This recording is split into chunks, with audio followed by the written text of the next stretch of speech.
विनाकारण सापापुरं ज्ञान आहे. कधी अटॅक करा काय हे नाही ना नाग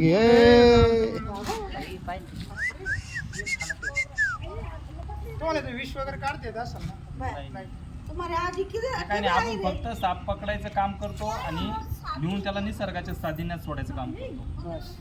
विनाकारण त्या सापाने काय की सापाचं विष स्वतः त्याला दात जबडा नाही आपल्या माणसाला, म्हणजे प्रत्येक प्राण्याला जबडा आहे, सापाला जबडा नसतो. त्याचं विष त्याला ते अन्नपचन करण्यासाठी लागतच. आणि हे जे सर्पमे काय आता तुम्ही जे प्रश्न विचारला ना त्याचा अनेक ठिकाणी ते गैरसमज आहे प्रत्येकाचा. काय नसतं तो एक निसर्गाचा घटक आहे. आणि जे उंदरं बेडकं त्याच्यावर नियंत्रण जर का साप नाही राहिले तर उंदरं बेडकाचं प्रमाण जास्त होणार आणि उंदरं बेडकं माणसाला सुद्धा खातात.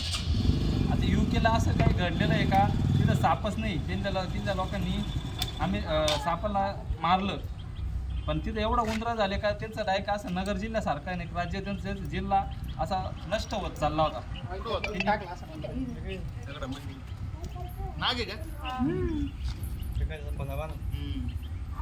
मित्रांनो आपल्याला शुभम भाऊ यांनी फोन केला होता. तांबडा कलर सांगितला, व्हिडिओ कॉल करत होते पण व्हिडिओ कॉलमध्ये दिसतच नाही साप कधी.